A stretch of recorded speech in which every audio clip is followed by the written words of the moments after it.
시간인데요. 잘 들어주시면 감사하겠습니다. 아닌데 되게 잘 듣고 계세요. 그래서 제가 약간 되게 걱정을 많이 하고 왔어요. 왜냐면 이거 뭐 너무 동떨어진 얘기라서 재미없으면 어쩌지 이랬는데 저의 그 시작은 항상 몰라도 된다. 이게 말이 되나? 그러니까 너무 한 번에 알려고 하면은 이게 더 어려운 거예요. 그래서 반복으로 아는 게 중요하고 이제 목포에 말씀학교 열렸으니까 계속해서 들으시고 연구를 하시는 게 필요하시겠다. 이거를 여러분들한테 이제 조언으로 드립니다. 아까 좀 전에 이제 그 해변길, 해안도로 얘기를 했습니다. 예. 그러면 두 번째로 되게 중요한 도로는요, 바로 왕의 대로예요. 되게 멋있는 이름 아닙니까? 왕의 대로. DTS 팀 전도행 팀 중에 왕의 대로인 팀도 봤어요. 하나님이 가시는 길 아마 그런 의미로 한 것 같아요. 그런데 성경에서 언급되는 이 왕의 대로는 그런 의미가 아니라 이제 왕들이 다닌다는 뜻일 것 같은데 여기 보면 이제 엘랏이라는 곳이 있잖아요. 여기 보면 밑에 홍해예요, 홍해. 그리고 여기서 이제 쭉 올라가서 다메섹에서 이제 그 해안 도로랑 만나는 도로입니다. 그래서 이 홍해가 또 중요한 거는 이집트 남쪽하고 해상 무역을 하는 거예요. 그러니까 그 해상 무역을 한 걸 갖고 이제 또 메소포타미아 지역으로 가는 거죠. 여러분 이 엘랏이라는 곳을 나중엔 솔로몬이 개발하거든요. 그때 이름을 열왕기서는 에시온게벨이라고 얘기를 해요. 에시온게벨, 엘랏이. 그래서 성지순례 가보면은 여기 지역을 요르단도 갖고 있고 이스라엘도 갖고 있어요.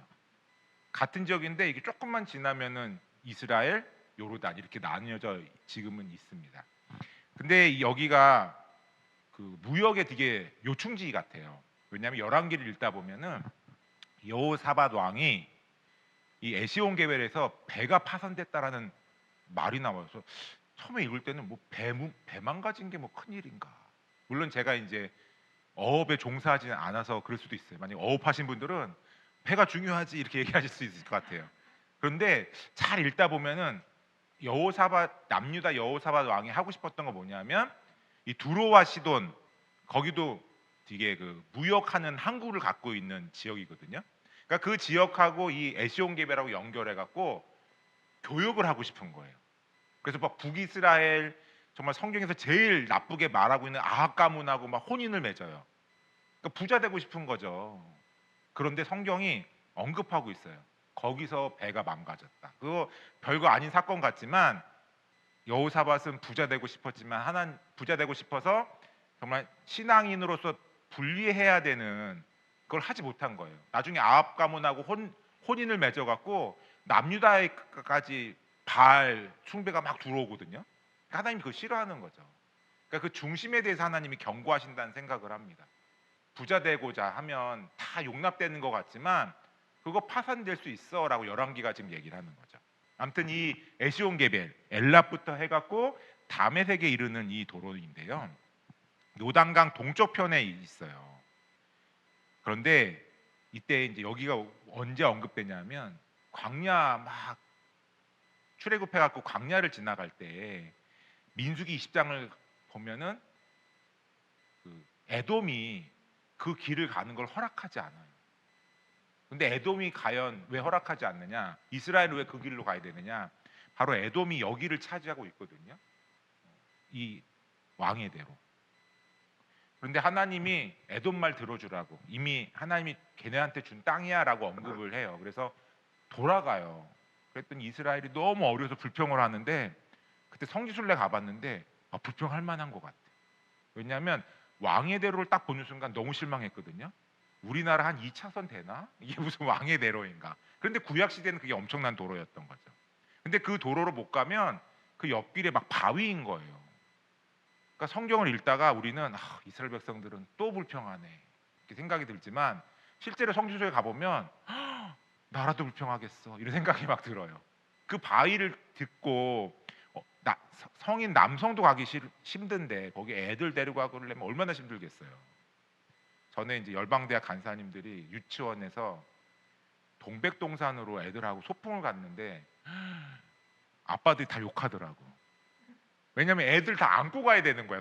어른들은 동백동산 이렇게 산책하면 너무 좋은데 거기 막 돌밭이고 막 높낮 있고 하니까 막 애들 다 안고 가야 되는 거야. 그러니까 아빠들은 너무 힘든 거야. 그러니까 이게 딱 그런 것만 보더라도 민수기 20장에서 이 왕의 대로를 못 가고 그 옆으로 가는 이스라엘 백성들 불평할 만하다라는 생각이 저는 듭니다. 그런데 또 이 왕의 대로랑 연결된 게 창세기 14장이에요.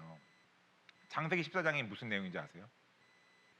그 13장은 아브람과 조카 롯이 결별하는 거예요. 너무 양이 많다 보니까 막 목자들끼리 싸워. 분쟁이 일어나. 그러니까 여러분 없어도 싸우지만 많아도 싸우는 거죠. 보면 부잣집 많이 싸워요. 알게 모르게 재산 문제 때문에. 똑같은 거예요. 아브람과 조카 롯이 그런 문제 생긴 거죠. 그랬을 때 안 되겠다. 나뉘어야 되겠다. 그래서 아브라함이 야 너가 먼저 선택해라고 하잖아요. 아브라함은 자신은 하는 거죠. 왜냐하면 자기는 하나님과 동행할 거니까. 근데 조카 롯은 딱 눈에 보기에 좋은 땅, 바로 왕의 대로 쪽에 있는 소돔과 고모라 그쪽을 선택하잖아요. 딱 보니까 뭐라고 얘기하냐면 이집트 같다는 거예요.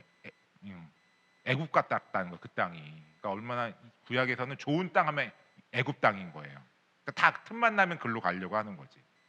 그래서 소돔과 고모라로 갔는데 14장으로 딱 넘어가면 소돔과 고모라가 전쟁에 휩싸여요. 그래서 조카 롯도 막 잡혀가는 거예요.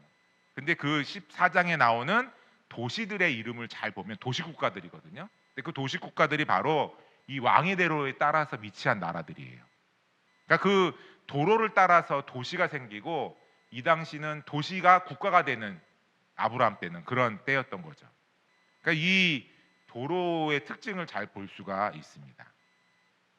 그리고 나면 여기 보면 이제 여러 도시들이 있고요.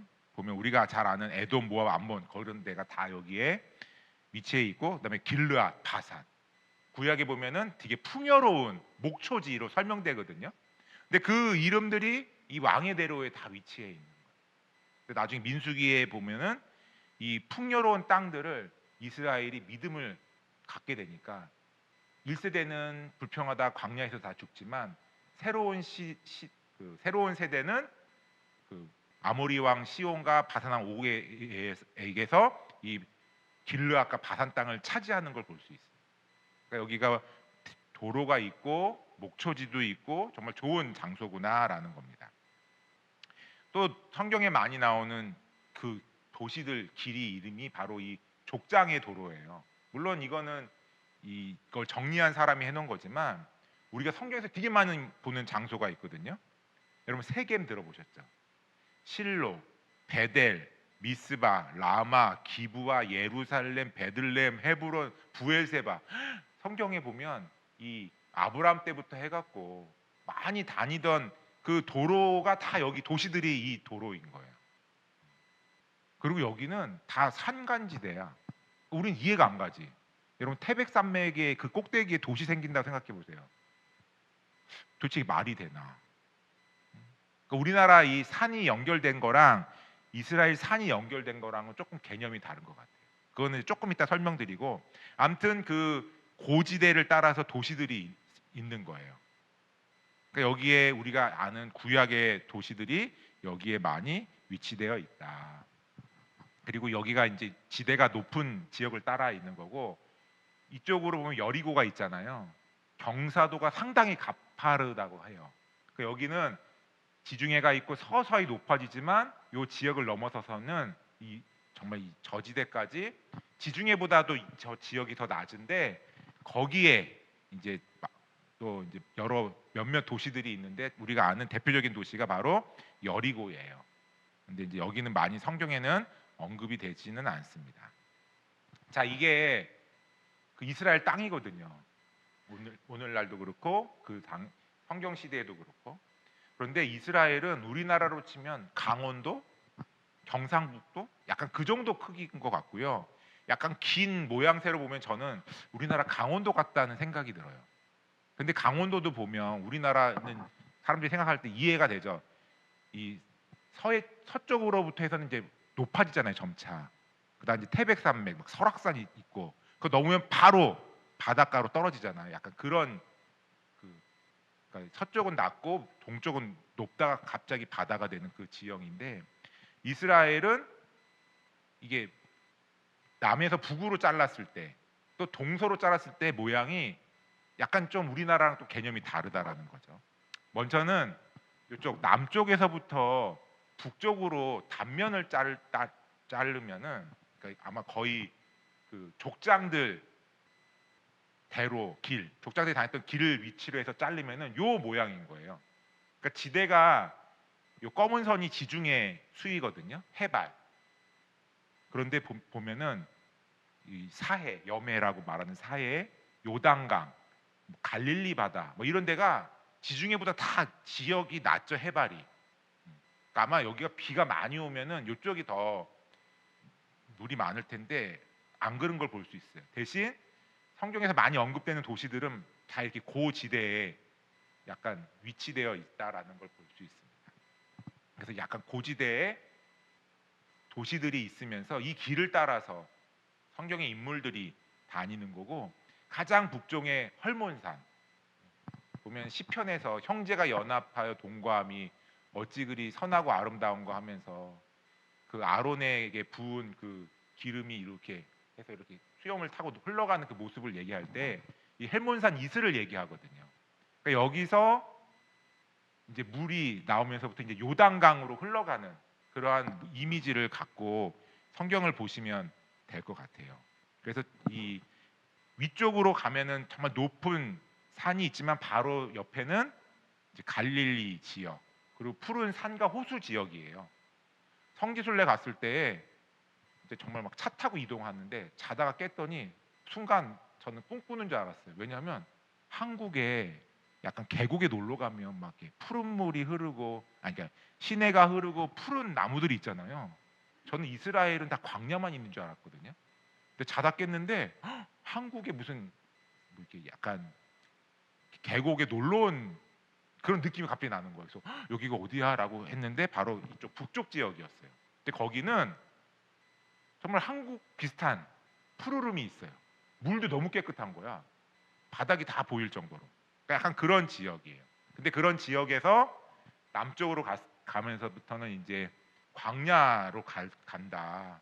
그래서 이 남쪽 이 헤브론 지역 이하에는 광야. 근데 광야는 사막하고는 다르죠. 사막은 모래잖아요. 근데 광야는 물이 부어지면 푸르름이 생긴대요. 그래서 그 성지순례 그 저희 가이드 해주시는 분한테 만약에 본인 선생님이 성지순례를 추천하면 어느 시기에 오겠어요?라고 말했더니 자기는 한 4월, 5월쯤에 정말 생각하지 못했던 이미지를 보는데 유대 광야가 푸르르다는 거야. 그러니까 마치 시편 23편에서 말하는 그 푸른 풀밭으로 인도하신다. 근데 우리가 생각할 때는 이 남쪽은 황무지거든요. 그런데 그 지역도 이제 비가 조금씩 내리면 푸르러진다라는 거죠. 그러니까 큰 땅도 아닌데 이 작은 땅 안에서 정말 푸르름과 물 많음, 그리고 밑으로 가면 광야 황무지, 이런 지역이 있다라는 게 되게 특징이라고 볼 수 있습니다. 사실 이렇게 얘기하자면 저 성지순례 한 번 가봐, 2번 가봤어요. 예, 그냥 이렇게 가서 본 거고, 그다음에 이제 책으로 정리한 거죠. 예. 그다음에 이거를 이제 또 동서로 자르면 이런 모양인 거죠. 그래서 이 해안 쪽 지중해에서는 주로 평야지대. 근데 이쪽에 중간 중간에 산 같은 게 있대요. 그러니까 여러분 제주도 오시면 오름 같은 거 가보셨어요? 갑자기 중간에 이렇게 뾰족뾰족 튀어나온 거 있잖아요. 근데 여기 평야지대 또 이 저지대에 그런 산들이 위치한 거예요. 그러다가 이제 하지만 평평하다가 중간에 그 도시들이 있는 요 산지들이 있고, 그리고 나서는 갑자기 급경사 지역, 그래서 요단강이 흐르는 요 지역, 그리고 다시 동부 고원지대, 여기는 목초지.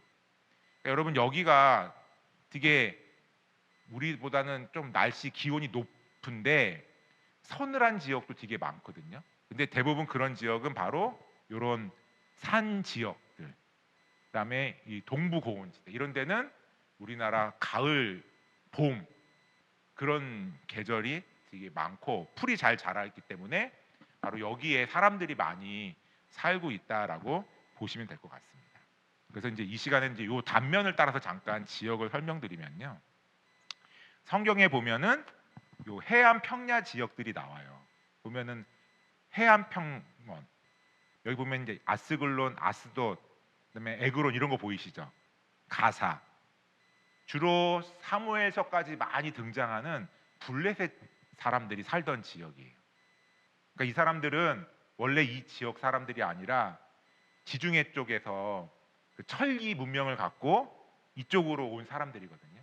그러니까 그 철기 문명을 가진 사람들이 이집트로 침공을 하기도 하고 이쪽 그 가나안 쪽으로 와서 정착을 했는데 그 사람들이 이제 블레셋으로 성경에는 언급이 되고 블레셋은 주로 이 해안 평원에 있습니다. 근데 이스라엘은 주로 어디에 있느냐면 사무엘서를 보면은 요 산간지대에 있는 거죠. 그래서 이스라엘하고 블레셋과 싸울 때 블레셋이 이렇게 얘기를 하는 거예요. 여호와 하나님을 산의 신이라고 얘기하는 그 성경 구절이 있어요. 왜냐하면 그쪽에 있거든요. 위치에 있거든요. 주로 이스라엘 도시들이. 근데 자기들은 이제 해안에 있잖아요. 그래서 우리는 그쪽에서 싸우지 말고 이쪽에서 싸웁시다라고 얘기를 해요. 근데 그게 이제 뜻대로 안 되는 걸 볼 수 있습니다. 그다음에 이제 그 위변에 요빠 지나서 위쪽은 샤론 평원. 그래서 여기가 이제 비옥한 농업 목축지고요. 오늘날 이제 그 이스라엘 사람들이 여기에 많이 있대요. 그리고 아가야서 같은 데 보면은 샤론의 수선화 이런 표현이 있잖아요. 그러니까 거기 요 지역이 바로 그것을 이야기하는. 그리고 이사야 65장에 보면은 양떼의 우리가 된 곳. 그것도 바로 요 샤론 평원. 그다음에 또 이스라엘 평원이 있거든요. 근데 여기는 이제 해안 그 도로가 이쪽으로 지나가면서 이 이스라엘 평원에 전쟁이 많았어요. 그리고 여기가 이제 오늘날 이제 갈릴리 요런 지역, 예수님이 오신 그 지역이고 이 무기또에서 이제 왕들이 죽기도 하고 또 전쟁이 쌓여서 그 층마다 팔 때마다 유적이 발견되는 그런 지역이기도 합니다. 그런데 보면은 그 아합 왕이 나봇에게 포도원 뺏는 그 장면 나오잖아요. 그때 그 지역이 바로 요 지역이라고 보시면 될 것 같습니다. 그리고 요 해안 쪽 평원을 지나고 나면 이제 평지, 우리나라 성경에는 평지, 평야 이렇게 번역된 곳이 있어요. 근데 이제 그게 히브리어로는 쉐펠라라고 얘기를 합니다. 이 서부 산지에 비하면 여기가 저지대거든요. 그래서 히브리어적인 의미로는 저지대라는 말이 있어요.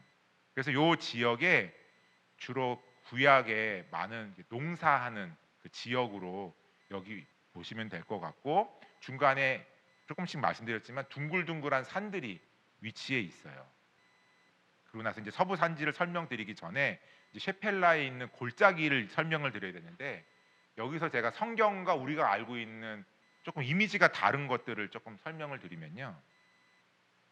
여러분 우리가 강이라고 말하면 요거가 강일까요? 이거가 강일까요? 이게 한강이거든요. 우린 약간 강하면 크잖아요. 요런 것들은 아마 개천 정도? 그러니까 서울로 치면 이제 중량천. 제 목포에는 그런 게 있는지 지역을 몰라서 아마 여러 각각의 지역마다 천이 있을 것 같아요. 근데 성지순례 갔는데 정말 요단강 보고 이게 무슨 강이야 이런 생각이 들었어요. 그리고 야복강을 봤거든요. 야복강은 더 심해. 정말 개천이에요. 아니 근데 이게 너무 실망스러운 거예요. 이게 왜 강이지? 예. 그런데 성경에서 강과 시내를 얘기할 때 우리가 가진 개념하고 다르다. 우리는 약간 크기로 이게 강이냐 시내냐 이렇게 생각하잖아요. 근데 성경에서 말하는 강은 크기가 아니에요. 1년 내내 물이 흐르면 강이야. 그리고 물이 흘렀다가 건기 때는 말랐다가 우기 때 비가 오면 물이 흐르는 그 와디 지역 같은 거를 시내라고 얘기한대요.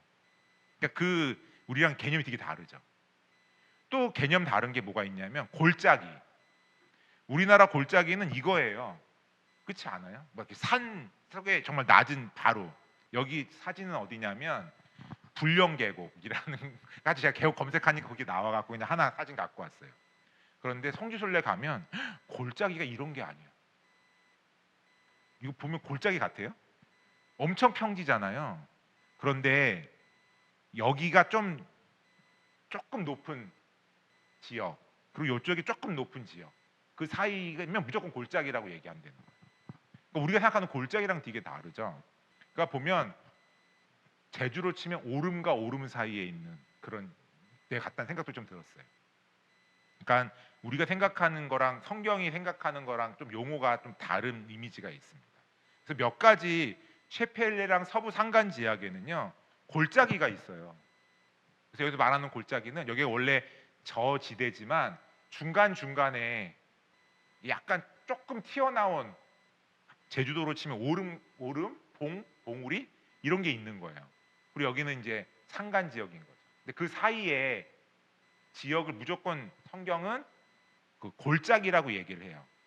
그래서 여러분 아얄론 골짜기 들어보셨나요? 어디서 들으셨어요? 여호수아. 여호수아가 기브온 사람들이 이스라엘하고 화친을 맺었다는 얘기를 듣고 주변 사람 그 왕들이 동맹을 맺어갖고 기브온을 공격하는 거야. 근데 기브온하고 이스라엘은 약속을 했잖아요. 그래서 이스라엘이 이 기브온 사람 도와주려고 이 아모리 5 왕들하고 싸우거든요. 5 도시 국가라고. 그럴 때 여러분 하나님이 막 개입을 하셔갖고 우박이 내리고 거기서 여호수아가 승기를 잡고 이 5 연합 왕들을 막 무찌르는 얘긴데요. 열심히 전쟁해서 승기를 잡았어. 그런데 막 해가 져. 그때 여호수아가 뭘 하죠? 그때 이 뭐냐면 그 태양아 기브온 위에 머물러라, 달아 아얄론 골짜기에 머물러라 하는 그 구절이 있어요. 바로 여기를 지금 얘기를 하는 거예요. 그러니까 해가 그러니까 동에서 떠서 이렇게 가는 거잖아요. 서쪽으로. 그렇죠? 동에서 떠서 서쪽으로. 그러니까 해가 이렇게 가면 여기에 이제 달이 보일 거 아니에요. 그러니까 이 아얄론 골짜기 이쪽에서 이제 그 달이 멈추도록. 그러니까 시간을 멈추는 싸움인 거죠. 영화에서나 보는 시간 갑자기 정지시키는 그 싸움이 여기 아얄론 골짜기에 언급되고 있습니다. 또 그 밑에 이제 소렛 골짜기 그리고 베세메스 이런 지역이 나와요. 여러분 소렛 골짜기는 어디서 들어보셨나요? 맞아요, 삼손. 성경 열심히 읽으신다. 예. 거기 보면 삼손이 소렛 골짜기 들릴라에게 빠져갖고 바로 여기 골짜기예요. 그리고 여기 지역에 이제 베세메스라고 있는데 하나님의 언약궤를 보내는 거죠. 이 여기 뭐냐 여기 블레셋 사람들이 이쪽으로 보내요. 그래서 똑바로 가면 소가 똑바로 가면 이거는 우리한테 죄가 없어. 우연히 재앙이 내린 거야. 하지만 삐뚤어 가면 우리 아니다. 똑바로 가면 우리가 잘못한 거고 그렇지 않으면 우리는 잘못한 게 없어라고 하는 거죠. 근데 길이라는 게 일직선으로 되어 있는 게 아니잖아요. 그리고 여기 골짜기니까 중간에 이렇게 산도 있고 막 그러잖아요. 근데 놀랍게도 소가 지형과 상관없이 똑바로 가는 그 이야기 바로 요 베세메스와 연결돼서 나오는 것입니다. 그다음에 세 번째 이제 엘라 골짜기 되게 유명해요. 여기는 뭐로 유명한지 아세요? 맞아요. 다윗과 골리앗. 성경 되게 잘하신다. 예. 구약을 열심히 읽으셨나 봐요. 여기 보면 다윗과 골리앗이 싸웠던.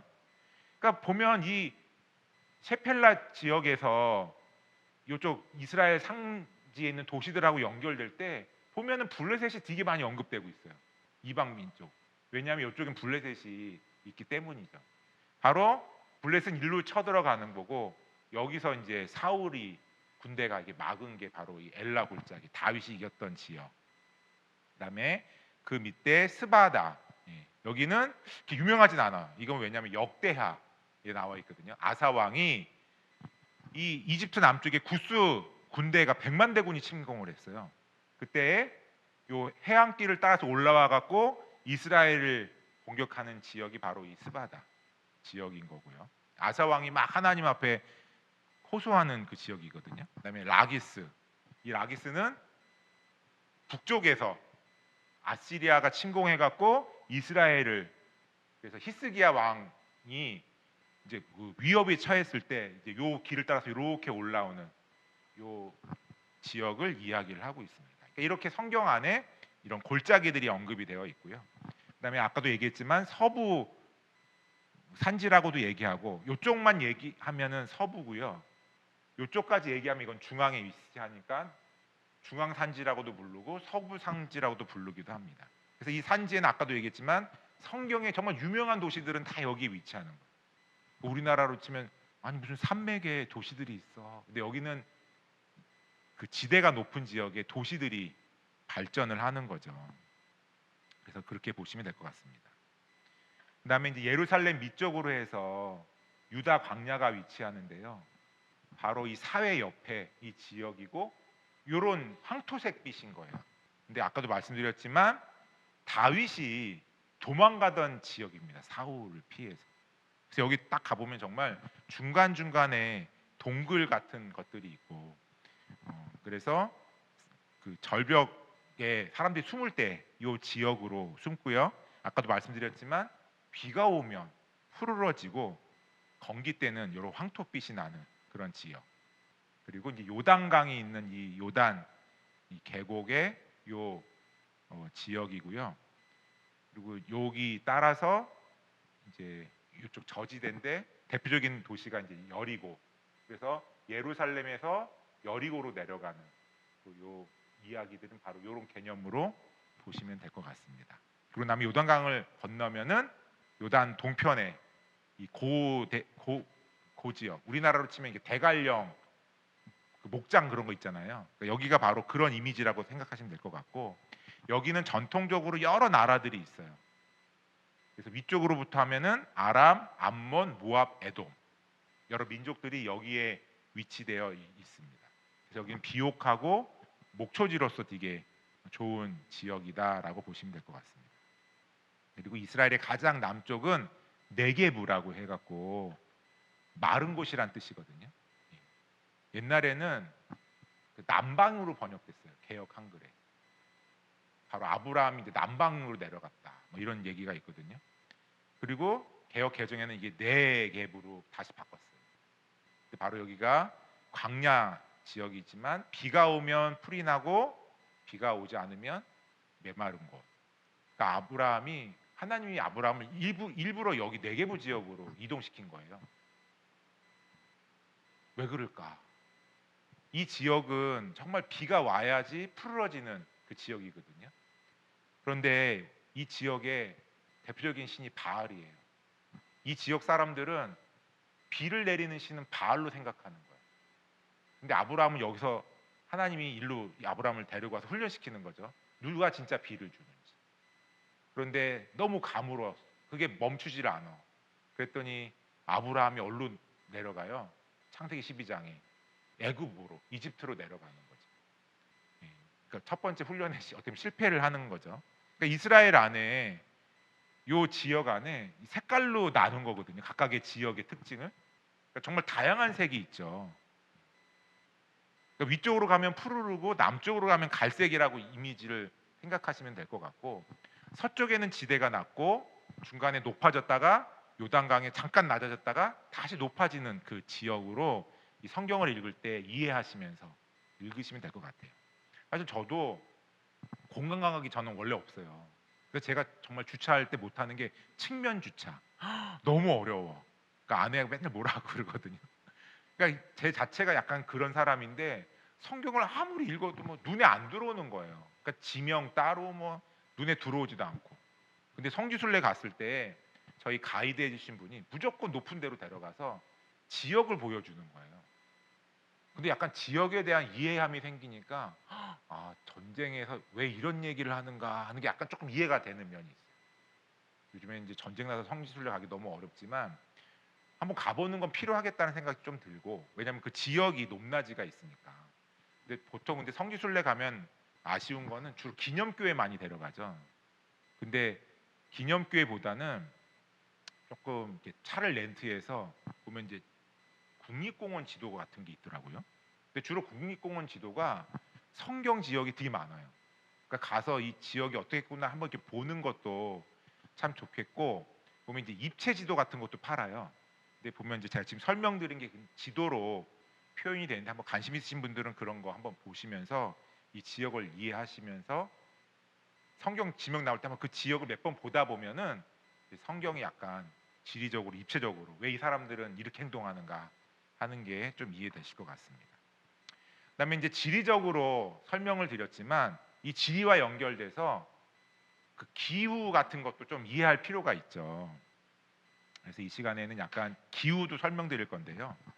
이게 이제 아까 제가 설명드렸던 비옥한 초승달 지대라고 말씀드렸잖아요. 그런데 이집트와 메소포타미아 문명이 있었어요. 왜냐하면 여기는 농사가 너무 잘 됐어요. 그런데 그 메소포타미아 지역은 어느 순간부터 곡물이 잘 안 자랐던 것 같아요.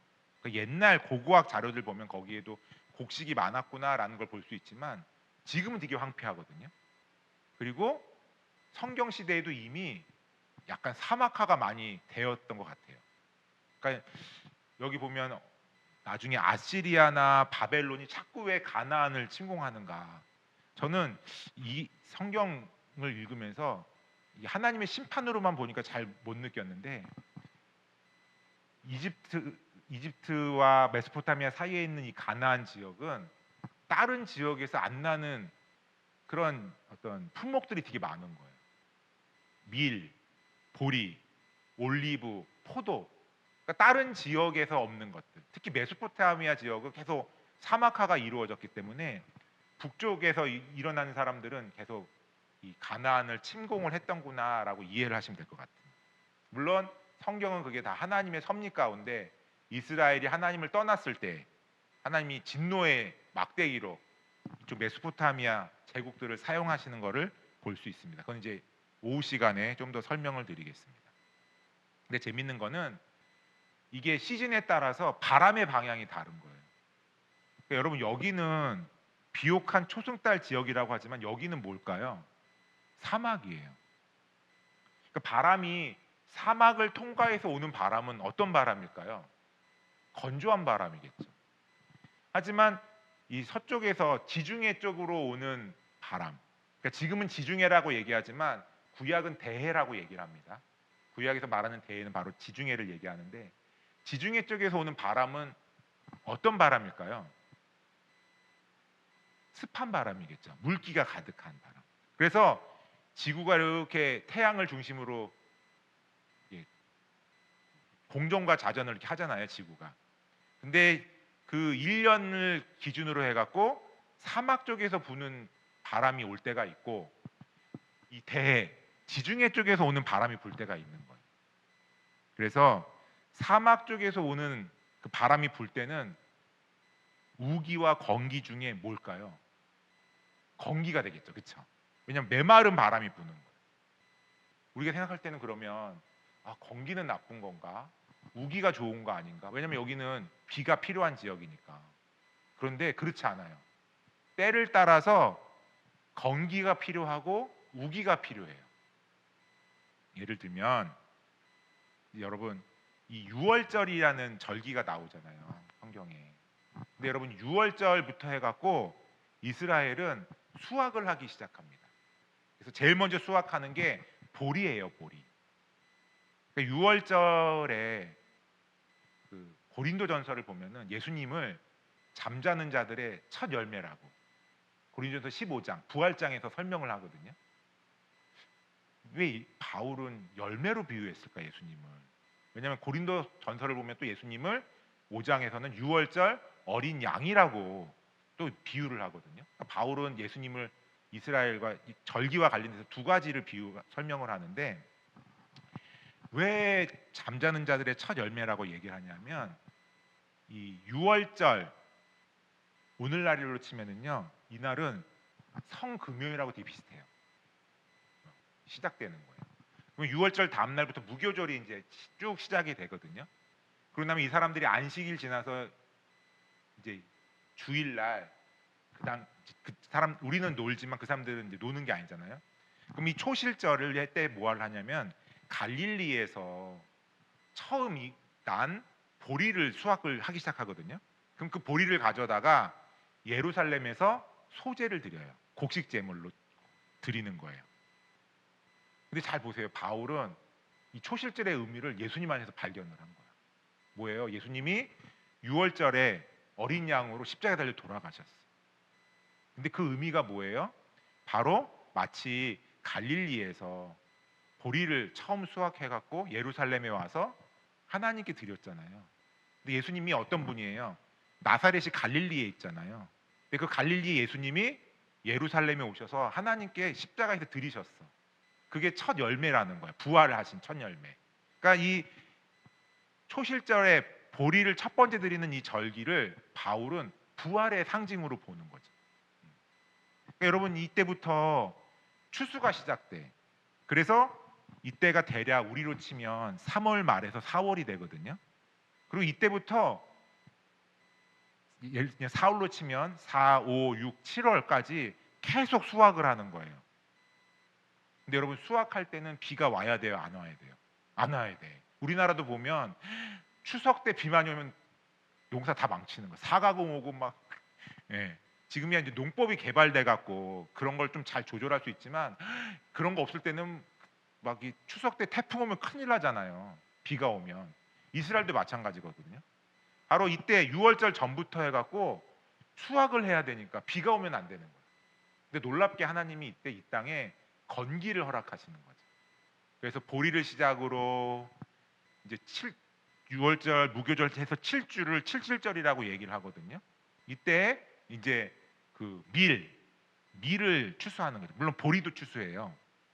이제 보리 추수는 이제 시작되는 건 초실절이고 주로 이제 이 즈음에서 밀을 추수하는데 그걸 감사해서 칠칠절을 지키고 칠칠절이 이 6월절부터 해갖고 7주잖아요. 그러면은 7 곱하기 7은 몇이에요? 49. 그러면 그 다음 날은 50일 되잖아요. 그래서 오순절이라고 얘기를 하는 거예요. 그리고 구약에서 성경에는 그 이스라엘 백성들이 시내산에 도착한 날짜가 정확하게 언급되지는 않지만 대략 전승에 따르면 이 오순절 때 시내산에 도착해서 하나님으로부터 율법을 받은 거예요. 그러니까 구약은 출발점이 거기잖아요. 하나님 백성 되는 거, 율법 받은 날. 그래서 예수님이 왜 예루살렘 떠나지 말고 예루살렘에서 기다려라. 그래서 정말 한 10일 정도 기다려요. 그리고 나서 오순절 날 뭐가 임해요? 성령이 임하죠. 여러분 사도행전의 성령 강림이 그냥 그러려니 생각을 하지만 의미가 있어요. 구약은 율법의 시대, 신약은 성령의 시대인 거예요. 반드시 우리가 그래서 물론 구약도 우리가 잘 읽어야 되겠지만 특히 성령이 되게 중요한 그 이유가 바로 우리는 그 시대를 살아가고 있는 거죠. 그래서 그런 의미로서 오순절이 이 역할을 합니다. 그리고 나서 이 시기를 지나서 대략 종교력으로 7월이거든요. 오늘날로 치면 우리로 치면 8월 말에서 9월에서 10월 사이예요. 9월에서 10월 사이. 그러니까 이 절기가 시작되는데 7월 1일은 나팔절, 이스라엘을 모아요. 그리고 10일에 대속제일이라고 해갖고 이제 그 이스라엘의 죄를 그러니까 대제사장과 그 성소회를 속죄하는 절기이거든요. 대속제일. 그리고 나면 15일 날 장막절이 열려요. 장막절, 초막절, 수장절. 우리로 치면 추석과 같은 절기예요. 추석. 근데 7월의 절기인데 우리로 치면 9월이나 10월의 추석이 있잖아요. 그 시즌으로 생각하면 돼요. 이거 제가 이제 열린다 성경 절기의 이야기에서 갖고 왔는데 이 초막절, 수장절, 장막절에 이스라엘 사람들 뭘 하냐면은 이 버드나무를 베어서 예루살렘 옆에다 꽂아놔요. 근데 여기 되게 건조하잖아요. 뿌리가 없는 버드나무가 어떻게 될까요? 말라가겠죠. 계속 물을 주긴 주는데 마르겠죠. 왜 이런 일을 하냐면 이스라엘 사람들이 이 절기 때는 그동안 건기 때 수확한 것들에 대한 감사를 표현하는 절기거든요. 하지만 이 절기가 끝나고 나면 비가 오기 시작해야 돼요. 그래서 사람들이 요 버드나무 이렇게 심겨둔 그 예루살렘을 이렇게 돌아요. 돌면서 호산나를 외쳐. 비를 달라고.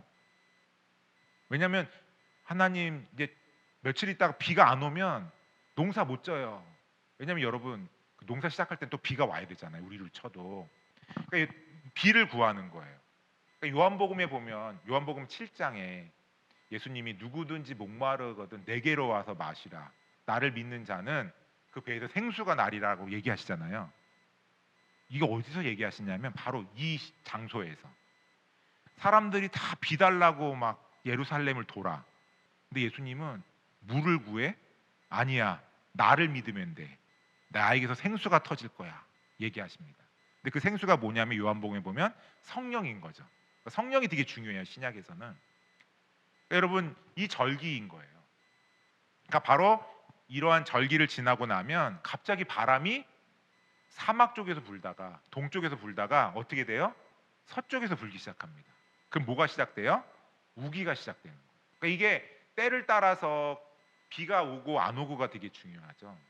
그러니까 여러분 우기가 시작될 때 내리는 비를 이른비라고 얘기해요. 무슨 비요? 그리고 우기가 끝날 때쯤 건기가 시작될 쯤 내리는 비, 늦은 비 맞아요.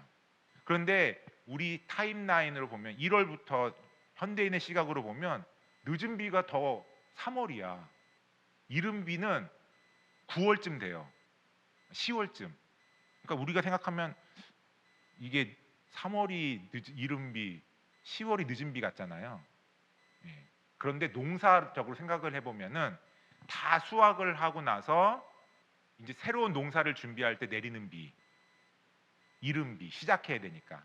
그리고 농사가 이제 마무리되면서 수확하기 직전에 내려야 되는 비가 늦은 비. 그러니까 성경은 그래서 이른 비와 늦은 비를 상당히 강조를 하고 있는 거죠. 그래서 이제 조금 이따 이제 구약의 시간 타임 부분을 얘기하겠지만 그래서 사람들이 비를 내리는 신을 찾게 되는 거예요. 이스라엘 지역. 그런데 성경은 바알이 아니야. 하나님이 이른 비와 늦은 비를 적절히 내려주실 거야라고 이야기를 하는 거죠. 그래서 이 건기와 우기가 되게 중요한 역할을 하다. 이 지역에서 이 이른 비와 늦은 비가 망가져 버리면 가물어서 망하는 거예요. 여러분 아합 시대 때 3년 반 동안 비가 안 와갖고 농사 망치는 거예요. 그런 걸 생각을 하시면 될 것 같습니다. 네, 그래서 이 절기들과 연결해서 절기는 주로 건기에 있는 거죠, 그렇죠? 성경에서 말하는 절기들은. 그리고 이때 농사와 관련돼서 하나님 앞에 나와서 제사 드리고 예배하고 하나님과의 관계를 잘 점검해 볼 것. 그리고 이 절기 때 건기 때 바로 그 곡물. 그래서 이제 무교절 그 6월절 지나고 나서 첫 번째 맞는 그 주일에 보리가 추수가 시작되고 77절 때 밀 그쯤에서 밀 그리고 나면 이제 종교력으로 7월 되는 우기가 시작되는 그 전에 바로 포도, 무화과, 석류 이런 것들이 이제 수확이 되는 그런 공간이다라고 이해를 하시면 될 것 같습니다. 그래서 우리가 볼 때에 하나님께서 이 지역에서 바로 구원의 역사를 시작하신다. 그래서 저는 왜 이 여기 장소일까라는 생각이 들잖아요. 왜 대한민국은 안 되죠? 한반도도 괜찮잖아요. 하필이면 왜 이 지역에 하나님은 구원의 역사를 시작하셨을까라고 생각을 해보면 이 땅 안에는 다양한 그 지형이 있고 그렇죠? 그리고 뚜렷한 계절과 건기 우기가 있어요. 어떻게 보면 이 지역 안에 인류가 겪고 있는 경험하는 그러한 어떤 문화들이 여기에 압축되어 있는 지역이다라는 생각이 들었어요. 그래서 앞으로 온 세상을 구원하기 위해서 하나님은 적절한 땅으로 바로 이 구약에서 말하는 이 땅들을 선택하고 계시다라고 볼 수 있는 거죠. 그리고 하나님은 이 공간을 구원의 시작으로서 말씀하시는 거고 여기서 이제 구약이 시작되고 있다. 이 공간을. 제가 정말 수박 겉핥기식으로 짧은 시간에 공간을 설명드렸고요. 정말 이제 점심 먹고 나서는 구약의 시간을 시작할 거거든요. 그때부터 이제 아브라함부터 해갖고 구약 마지막까지 이제 대략의 역사인데 정말 이거는 더 수박 겉핥기예요. 네. 그러니까 여러분 제가 오늘 하는 이유는 여러분 들으시면서도 이해 못해도 돼요. 그냥 그러려니 모르겠으면 그냥 그러려니. 근데 앞으로 여러분들이 성경 연구학교를 진행할 때 듣게 될 공간하고 그 시간에 대한 이야기를 오늘 저는 그냥 소개하는 그런 시간이니까 이제 점심 드시고서는 이제 구약의 시간을 좀 나눠 보겠습니다.